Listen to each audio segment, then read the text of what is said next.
Hi everyone. आज का हमारा इस वीडियो का टॉपिक है डिप्रेशन इन फ्रीजिंग पॉइंट। अब तक हम लोग दो क्वालिटेटिव प्रॉपर्टी के बारे में डिस्कस कर चुके हैं। जो हमारा टॉपिक चल रहा है वो चल रहा है सॉलिड इन लिक्विड टाइप। ठीक है, सॉलिड इन लिक्विड टाइप के अंदर जो मेन चीज़ है दैट इज क्वालिटेटिव प्रॉपर्टी। दो प्रॉपर्टी हमने डिस्कस करके आए हैं, that is relative lowering of vapour pressure और दूसरा हमारा बॉइलिंग पॉइंट। ठीक है, एलिवेशन इन बॉइलिंग पॉइंट। आज हम लोग को डिस्कस करना है इस वीडियो में depression in freezing point. Depression in freezing point समझने से पहले इंपॉर्टेंट है कि फ्रीजिंग पॉइंट क्या होता है। फ्रीजिंग पॉइंट, ठीक है, फ्रीजिंग पॉइंट क्या होता है? तो ये फ्रीजिंग पॉइंट होता है the temperature at which the vapour pressure of liquid phase is equal to the vapour pressure of the solid phase. मतलब किसी सब्सटेंस का लिक्विड फेज का वेपर प्रेशर और सॉलिड फेज का वेपर प्रेशर जब equal होता है उस टेम्परेचर को बोलते हैं freezing point. The temperature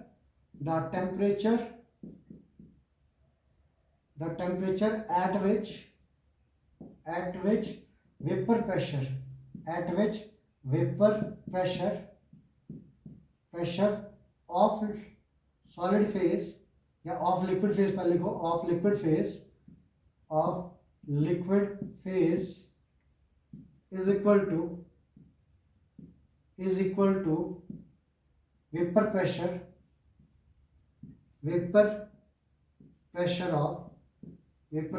of solid phase। ठीक है, ये हमारा काफी इंपॉर्टेंट है। The temperature at which vapour pressure of liquid phase is equal to vapour pressure of solid phase. लिखो इसको जल्दी से। अब इस बात का मीनिंग क्या हुआ? इस बात का मीनिंग देखना। अब यहाँ पे क्या हुआ? इस बात का मीनिंग हुआ कि अ सॉल्यूशन विल फ्रीज। कब अ सॉल्यूशन विल फ्रीज? देखो यहाँ पे लिखो, this means a solution will freeze। ठीक है, when its vapor pressure, किसका? solution का। when, ऐसा लिख लो, when vapor pressure of solution a solution will freeze when vapor pressure of solution is equal to vapor pressure of pure solid solvent। आई बात समझ में? A solution will freeze when vapor pressure of solution is equal to vapor pressure of pure solid solvent।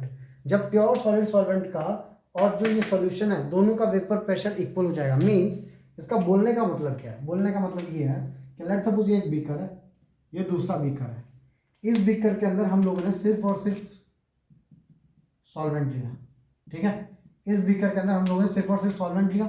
इस beaker के अंदर हम लोगों ने solvent लिया और सॉल्वेंट के साथ में कुछ पार्टिकल्स लिए। कौन से? तो हम लोगों ने लिए कुछ सॉल्यूट पार्टिकल्स। मतलब पार्टिकल्स ये वाला डिसॉल्व किया इसके अंदर। कैसा टाइप का सॉल्यूट डिसॉल्व किया? सॉलिड टाइप का, क्योंकि ये टॉपिक कौन सा चल रहा है अपना? Solid in liquid type, that is non volatile. तो कुछ इसके अंदर हमने लिक्विड लिया, लिक्विड के अंदर हमने कुछ सॉल्यूट पार्टिकल्स डाल दिए। ठीक है भाई, अब मैं आगे की बात करता हूँ। अब ये दोनों जब फ्रीज होंगे तो फ्रीज होके ये बन जाएगा सॉलिड, पूरा ही ये बन जाएगा सॉलिड। ये भी जब फ्रीज होगा तो क्या बन जाएगा? सॉलिड। तो इसका और इसका जब वेपर इस पॉइंट पे इन दोनों का वेपर प्रेशर क्या होगा? सेम होगा, that is known as freezing point. जब जिस पहला टेम्परेचर जहां पर इन ये दोनों फ्रीज होंगे, सॉलिड में आ जाएंगे और इनका वेपर प्रेशर इक्वल होगा, that is known as freezing point. Clear है चीज? पहली बात तो अब ये वेपर प्रेशर कितना, मतलब अब कम होगा freezing point, that depends upon. Generally होता क्या है, फ्रीजिंग पॉइंट जो है, फ्रीजिंग पॉइंट डिक्रीजेस। ध्यान देना यहाँ पे, freezing point decreases. Generally freezing point decreases. ठीक है, कब? With the addition of solid solute. Clear है? फ्रीजिंग पॉइंट जो होता है वो डिक्रीज होता है, कम हो जाता है। कब? जब हम लोग सॉल्वेंट के अंदर सॉलिड सॉल्यूट ऐड कर देते हैं। आई रिपीट, फ्रीजिंग पॉइंट होता है वो कम हो जाता है। कब? जब हम क्या ऐड करते हैं? Solid solute, non volatile solute अगर प्योर सॉल्वेंट के अंदर ऐड कर देते हैं तो उसका फ्रीजिंग पॉइंट कम हो जाता है। हैंस इस चीज का नाम है डिप्रेशन इन फ्रीजिंग पॉइंट, कि भाई फ्रीजिंग पॉइंट और गिर चुका है, that is depression in freezing point. और कितना गिरेगा फ्रीजिंग पॉइंट, कितना ज़्यादा गिरेगा फ्रीजिंग पॉइंट, दैट डिपेंड्स कि कितना ज़्यादा अमाउंट मिला रखा है हमने सॉल्यूट का। And hence it is a colligative property. Colligative property होती क्या है, जो इस बात पे डिपेंड करती है कि कितना ज़्यादा हमने सॉल्यूट मिला रखा, amount of solute in it. तो कितना ज़्यादा फ्रीजिंग पॉइंट गिरेगा वो डिपेंड करता है कि कितना अमाउंट सॉल्यूट का मिला रखा है, and hence it is a colligative property. ठीक है, अब बात करते हैं, ये तो थी इसकी थ्योरी। अब बात करते हैं इसके किसकी, जो न्यूमेरिकल पार्ट है, इसका जो फार्मूला है, जो चेंज इन फ्रीजिंग पॉइंट का है, और इसका जो ग्राफ है। ठीक है, ध्यान देना आप सब लोग। जैसा हमने बॉइलिंग पॉइंट वाला डेरिवेशन देखा था ना, बिल्कुल वैसा ही है। देखो यहाँ पे मैं बोल रहा हूँ कि जो टी नॉट एफ है, T nought F that is freezing point of pure solvent, pure solvent, T F is equal to freezing point of solution. Clear है, एंड एम जो है वो मेरी मोलैलिटी, MOLALIT है। ठीक है, ये तीन चीजें हैं मेरे पास में। जो चेंज इन फ्रीजिंग पॉइंट है, change in freezing point that is delta T F, change in freezing point that is equal to T nought F minus T F. क्यों भाई, जो चेंज होता है that is always positive, change is always positive. Positive change लाने के लिए क्या करना पड़ेगा भाई, देखो ऑलरेडी अगर लेट्स सपोज पानी की बात करते हैं तो वाटर का था 0 डिग्री सेल्सियस, एंड अगर उसमें ये प्योर वाटर का है, प्योर वाटर का, अगर इसमें कोई इम्प्योरिटी डाल दी मतलब सॉल्यूशन बना दिया, हमने नमक डाल दिया, चीनी डाल दिया, ग्लूकोज डाल दिया, तो इसका और कम हो जाएगा। मान लेते हैं कम होके हो गया -1 डिग्री सेल्सियस, मतलब फ्रीजिंग पॉइंट 0 से कम होके हो गया -1 डिग्री सेल्सियस। तो चेंज इस तरीके से लिखो कि पॉजिटिव हो। अगर तुमने ये टी नॉट एफ है और ये मेरा टी एफ है, अगर तुमने लिखा फाइनल माइनस इनिशियल तो दैट इज -1 -0, तो आंसर आ जाएगा -1, नेगेटिव है। लेकिन अगर इससे इसको माइनस किया तो 0 माइनस ऑफ -1, आंसर आएगा +1, and hence it is positive. इसलिए मैंने लिखा delta T F is equal to T nought F minus T F. Clear है चीज, delta T F is equal to T nought F minus T F, that is change in freezing point. एक और चीज, जो change आएगा freezing point का वो किस बात पे डिपेंड करता है कि कितना अमाउंट ऑफ सॉल्यूट ऐड किया था। इसका मतलब है कंसंट्रेशन। कंसंट्रेशन वर्ड आप लोगों ने यूज किया, तो कंसंट्रेशन कौन सा यूज करेंगे, मोलैरिटी या मोलैलिटी। तो आंसर है इसके अंदर टेम्परेचर चेंज हो रहा है, इसलिए मोलैलिटी यूज नहीं कर सकते, तो क्या यूज करेंगे, मोलैलिटी। तो change in freezing point is proportional to molality, change in freezing point is proportional to molality. अब अगर इसको खोलेंगे तो डेल्टा टी एफ इस प्रोपोर्शनलिटी को खोलेंगे तो that is equal to K F into M, where K F is known as molal, MOLL, molal depression constant, या फिर के एफ को बोलते हैं क्रायोस्कोपिक कांस्टेंट। ठीक है, मोलल डिप्रेशन कांस्टेंट या फिर क्रायोस्कोपिक कांस्टेंट इसको बोलते हैं, किसको, के एफ को। क्लियर है चीज। अच्छा जी, आगे की बात करता हूँ, सुनना है। डेल्टा टी एफ, 2 मिनट रुकना, डेल्टा टी एफ, तो delta T F is equal to K F. Molality का फॉर्मूला क्या होता है, number of moles of solute upon mass of solvent in kg। ठीक है, अगर मैं इसको खोल दूं और तो delta T F is equal to K F, number of moles of solute is equal to W2/M1 given mass upon molar mass into W1। अगर ये ग्राम में दिया होगा तो delta T F is equal to K F into W2/M1 into W1, और अगर ये gram में दिया भाई ये वाला तो इंटू क्या आ जाएगा 1000। चेक करो, कुछ भी नहीं किया। मोलैलिटी का फॉर्म होता है number of moles of solute upon mass of solvent in kg। Delta T F equal to K F into W2 upon, sorry ये गलती होगी मेरे से, यहाँ पे M2 आएगा, W2 upon M2 into W1। तो delta T F is equal to K F into W2 upon M2 into W1 into 1000। ये तुम्हारा आ गया फॉर्मूला। क्लियर है चीज, ठीक है। तो ये आ गया तुम्हारा चेंज इन फ्रीजिंग पॉइंट का फॉर्मूला। अब फिर पेपर में क्या आता है, पेपर में आता है भाई के एफ जो है क्रायोस्कोपिक कांस्टेंट, इसकी डेफिनेशन बताओ। तो भाई के एफ की जो डेफिनेशन होगी वो क्या होगी, अब इसकी बात करते हैं हम लोग, तो सुनना है आप सब लोग। अगर मैं मोलैलिटी को 1 कर दूं तो के एफ किसके बराबर होगा, डेल्टा टी एफ के।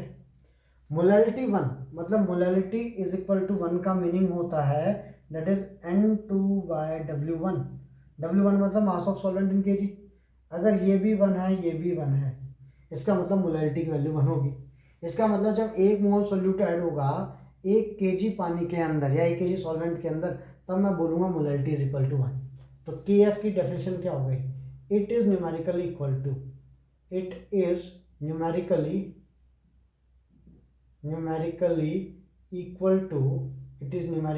Equal to depression in freezing point. It is numerically equal to depression in freezing point. It is numerically equal to depression in freezing point when 1 mole of non-volatile solute, when 1 mole of non-volatile solute is added in 1 kg solvent। समझे? It is numerically equal to depression in freezing point when 1 mole of non-volatile solute is added in 1 kg solvent, that is known as molar depression constant और cryoscopic constant। भाई इसकी SI unit की बात करते हैं, तो इसकी SI यूनिट देखो यहाँ पे, ये होता है केल्विन में, ये होता है मोल पर केजी, केजी ऊपर जाएगा, यहाँ से मोल नीचे जाएगा, तो इसकी SI यूनिट आ गई केल्विन केजी पर मोल। पेपर में बहुत ज़्यादा इंपॉर्टेंट क्वेश्चन है ये, आई बात समझ में? ठीक है, अब बात करते हैं भाई इसके ग्राफ की, ध्यान देंगे यहाँ पे। अब बात करते हैं इसके ग्राफ की, तो इसका ग्राफ कैसा दिखता है, तो ध्यान देना है सब लोग। तो लेट सपोज मैंने बोला ये ठीक है, यहाँ पे है वेपर प्रेशर, क्या यहाँ पे वाई एक्सिस पे है मेरा वेपर प्रेशर, यहाँ पे है मेरा टेम्परेचर। ठीक है, सॉल्वेंट का और सॉल्यूशन का जो ग्राफ जाता है वेपर प्रेशर का, वो कुछ ऐसा जाता है। ये रहा सॉल्वेंट का ग्राफ, थोड़ी देर पहले पढ़ा था हम लोगों ने, उसमें क्या बोलते हैं बॉइलिंग पॉइंट वाले में, ये है सॉल्वेंट का। ठीक है, पिछले वीडियो में देखा था ना ये। और दूसरा सॉल्यूशन का, तो मैं इसको ऐसे बनाता हूँ, ऐसे, ये है सॉल्यूशन का। ठीक है, अब देखो सॉल्वेंट अगर मैं बोलूँ तो एक टाइप से ले लो कि प्योर पानी है, ठीक है, दैट इज सॉल्वेंट। सॉल्यूशन अगर मैं बोलूँ तो पानी के अंदर ऐसा मान लो नमक है या चीनी है। ठीक है, जब मैं दोनों को फ्रीज करूँगा तो ये तो पानी फ्रीज होकर सॉलिड आइस बन जाएगा। जब मैं सॉल्यूशन को फ्रीज करूँगा तो नमक नहीं फ्रीज होगा, सिर्फ उसका जो पानी है वो फ्रीज हो जाएगा, चीनी नहीं फ्रीज होगी, उसका जो पानी है वो फ्रीज हो जाएगा। तो यहाँ पे मैं ग्राफ बना रहा हूँ एक तीसरा। ठीक है, ये मैं तीसरा ग्राफ बना रहा हूँ, ध्यान देंगे 2 मिनट, इसको थोड़ा और आगे लेने दो, थोड़ा ग्राफ को, इसको, हाँ। अब मैं यहाँ पे एक तीसरा ग्राफ बना रहा हूँ। तीसरा ग्राफ है मेरा ये, किस चीज का? Frozen solvent. क्लियर है? फ्रोजन सॉल्वेंट मतलब जैसे सॉल्वेंट है, ये सॉल्वेंट लिक्विड स्टेट में है, इस पॉइंट पे आकर के वो फ्रीज हो गया, लेकिन कैसा टाइप का? जो प्योर सॉल्वेंट है। सॉल्यूशन है, सॉल्यूशन के अंदर 2 चीज़ है, एक तो है सॉल्वेंट, एक है सॉल्यूट। इस पॉइंट पे आके, इस टेम्परेचर पे आकर के वो फ्रीज हो गया, लेकिन उसमें क्या फ्रीज होगा? सॉल्वेंट फ्रीज होगा, जो सॉलिड पार्ट है दैट इज शुगर या NaCl या जो भी है वो फ्रीज नहीं होगा। एंड इनको अगर मैं ग्राफ पे नीचे की ओर देखूँ तो अब देखो ये सॉल्यूशन है, तो सॉल्यूशन का जो वैल्यू है वो होती है TF। प्योर सॉल्वेंट का जो फ्रीजिंग पॉइंट होगा वो होगा कितना? T0F, and this is known as delta TF। Check कर लो कौन बड़ा है कौन छोटा है, इसलिए मैंने बोला था delta TF is equal to T0F minus TF, क्योंकि ये आंसर आएगा पॉजिटिव। क्लियर है चीज? पेपर के अंदर कई बार आता है एक मार्क्स में कि ग्राफ बना दिया, इनको प्लॉट करके बता T0F कौन सा है, TF कौन सा है। आई बात समझ में? दोबारा बोलता हूँ, ये ग्राफ है मेरा प्योर सॉल्वेंट का, ये ग्राफ है मेरा सॉल्यूशन का। क्लियर है? लिक्विड स्टेट में दोनों, एक पॉइंट पे जाकर के, इस पॉइंट पे जाकर के ये इसका जो सॉल्वेंट है, प्योर सॉल्वेंट है ना भाई, पानी है, तो ये बन गया लिक्विड, सॉरी सॉलिड बन गया इस पॉइंट पे जाके।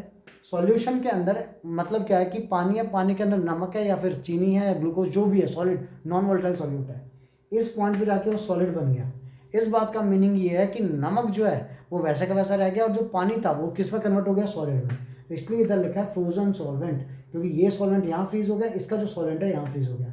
दोनों को मैंने मार्क किया, टेम्परेचर देख लिया, चेंज इन टेम्परेचर की वैल्यू आ जाएगी, that is delta T R. Clear है चीज़? ये था हमारा topic, that is depression in freezing point. समझे? काफ़ी इंपॉर्टेंट है, इसमें से कई बार न्यूमेरिकल आता है। ठीक है, इतना करो, अगला टॉपिक अगले वीडियो में देखते हैं फिर। ठीक है।